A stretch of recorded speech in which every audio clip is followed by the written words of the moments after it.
Welcome back to the Talking Hedge. I'm Josh Kincaid, and this is your Cannabis Business Podcast. Today we're here live at the World Trade Center in Seattle. We've got some amazing guests here. We're going to be talking about marijuana media, starting with Garrett Rudolph of Marijuana Venture. Garrett is the editor-in-chief of Marijuana Venture, a leading business magazine for the legal cannabis industry and host of the Retail and Dispensary Expo.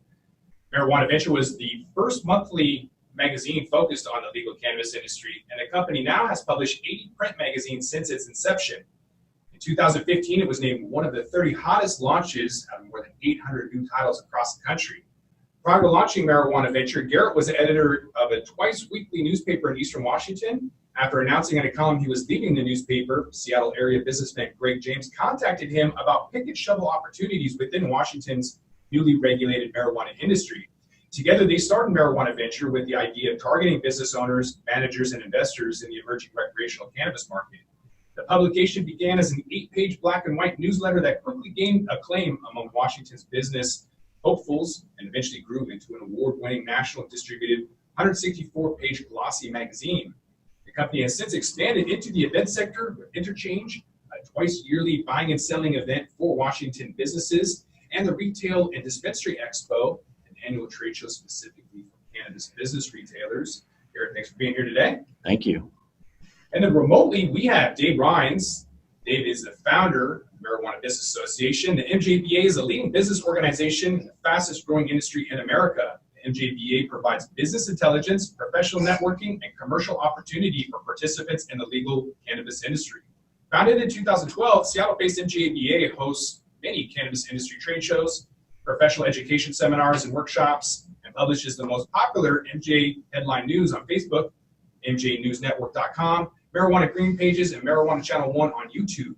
Dave is a frequent speaker and moderator at Seattle Hempfest, CannaCon shows, Collaborative Conference, Cannabis World Congress, and Business Expo, and a regular columnist for Freedom Leaf magazine. He's a proven business leader with 30 years of experience building and operating best-of-breed media and marketing organizations. Dave has an impressive track record as a senior executive for Rolling Stone, Spin, iVillage, Corbis, Time Warner, and America Online. Dave, thanks for being here with us. Thanks for having me. Bess Byers is with us with Blaise Creative. Bess is a Seattle-based cannabis photographer and digital marketing professional. Bess graduated from Washington State University with a BA in public relations, moved to Beijing to intern at a graphic design agency before moving to LA to work in marketing research. All that changed in March of 2015 when she received a job offer from Western Cultured, a legal cannabis cultivation company. She slowly transitioned from working in the garden to a sales role and then social media and marketing. By January 2016, Bess joined Grassworks Digital before starting her own company, Blaise Creative, in January 2018, providing content creation, social media management, and other digital marketing services. And independent employment has allowed Bess to pursue her passions, including writing, photography, brand development, influencer outreach, and politics. Bess, thanks for being here. Thanks for having me.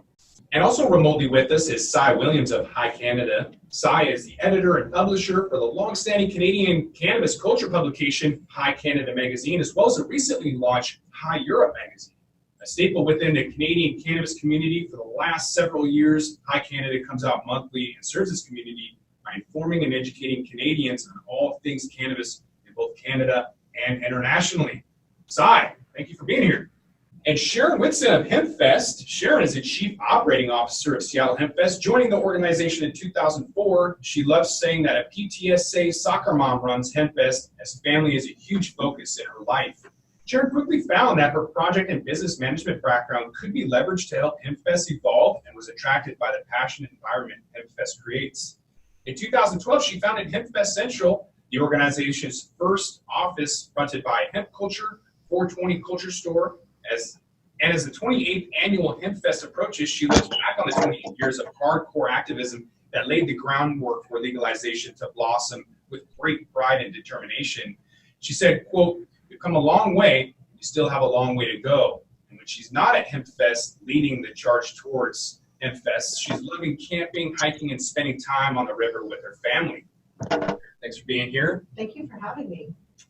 And about the World Trade Center, we are at the World Trade Center in Seattle. There's several of these. It's one of the largest business networks in the world with 300 offices in 99 countries, and the World Trade Center in Tacoma is the lone trade center service for the Pacific Northwest. They offer trade shows and investments and providing direct access to a large business network. They have seminars, award ceremonies, and conferences that can generate contacts and contracts. Their trade research can clarify opportunities, and their matchmaking can turn those opportunities into trade. The one thing I like about it is their e-commerce store. They partner with Alibaba. It's translated to 18 languages and offers products like CBD, at least for now, to get into hard-to-reach spots like Europe and Asia. They also have good spots for business banking. So if you need an international letter of credit or bank guarantee, World Trade Center is your spot. So, Bess, the large swaths of the internet economy are based on advertising business models. Many content platforms, social media sites, and mobile applications provide a free service to users in exchange for personal data that, once collected, is sold to advertisers and data brokers to generate corporate revenue. So Metcalfe's law predicts that corporate revenue should increase exponentially as a company's numbers of connections goes up, and that cost should increase linearly. The combination of exponentially increasing revenues and linearly increasing costs should generate large profits for ad-based internet companies. However, the opposite tends to be the case. Many established internet companies are deeply in the red, and only an estimated 0.01% of mobile applications will ever earn a profit. So why do so many ad-based internet companies perform so badly? That's a good question. Or what's your 2 cents for aspiring influencers? How can they utilize social media? As with Sharon's previous question, should we just do away with it if it's not working? Obviously, you have metrics, you have technology that you're using to look at likes and who's following you. And so maybe the question for you is how to use it effectively. Yeah, I guess just a couple things. I wonder too, just has society become so aware of ads? Do people just kind of tune them out now? So are you better off telling authentic stories? One of the most engaging posts we got for Lazy Bee was the video we shared for Father's Day. And it's just Matt talking about why he started growing.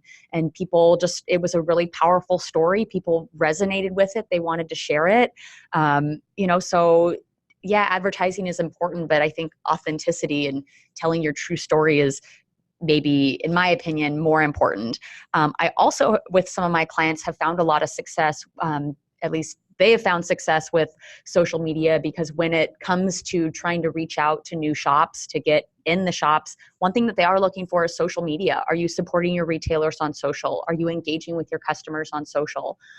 Because those are sometimes the make or break deciding factors on, if you're a shop, you got a ton of brands, why should you give shelf space to this company that's not supporting their retail partners on social, but here this shop or this company is promoting their retailers all the time through vendor day promos, stories, those type of things.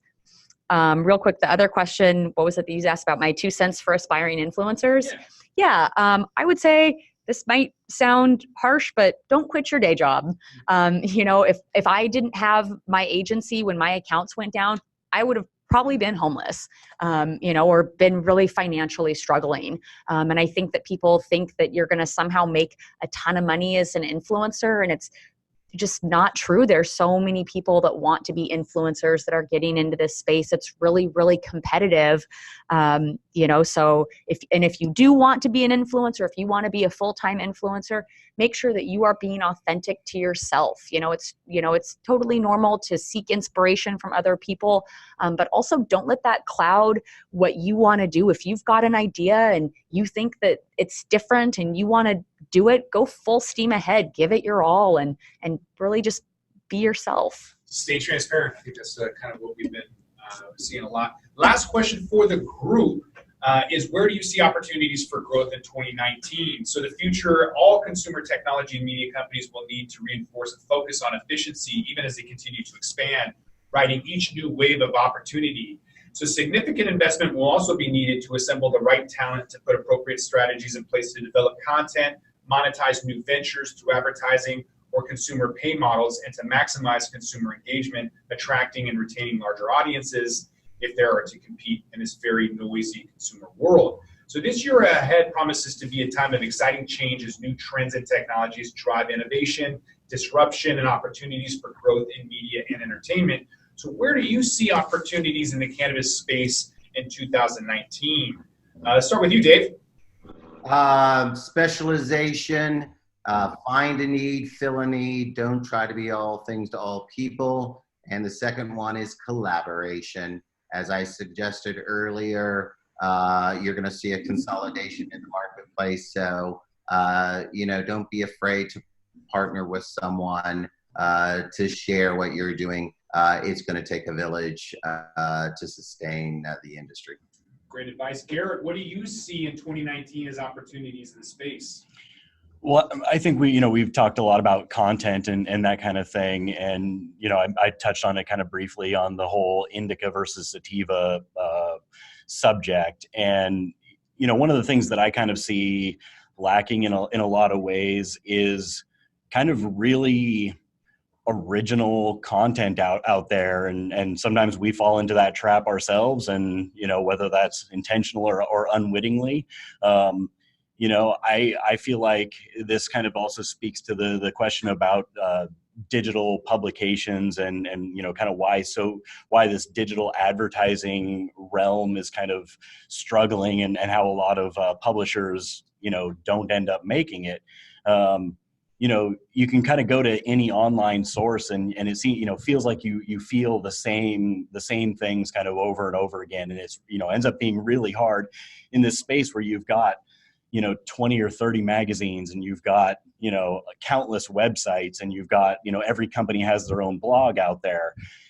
How do you produce that content that is fresh and original and insightful, and it's something beyond something that, if I Google indica versus sativa, every website on the planet has published that article before, and most of them don't say that much different than what, everybody else is saying.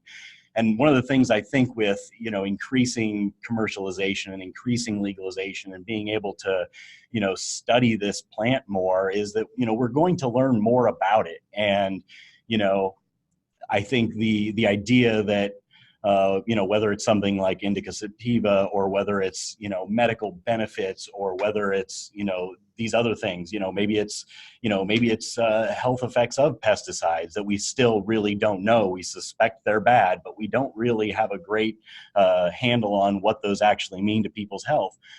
These are avenues that, I think we all as people in the media and I'm looking at myself as well, can dig deeper into and really kind of press ourselves to put out more, like I said, original, insightful, meaningful content to people.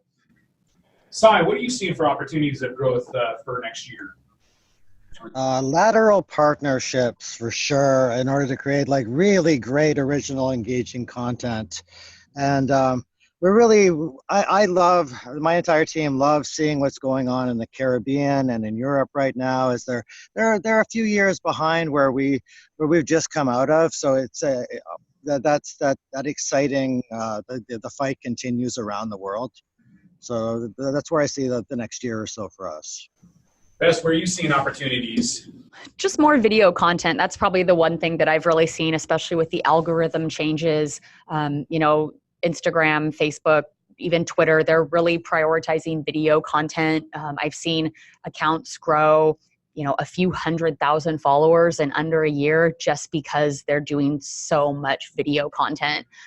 So if you're going to be doing video content, definitely come up with a good strategy, utilize that to tell your story, kind of like what we've all talked about, just connecting with your audience. And I see too, we're at 26 legal or decriminalized states.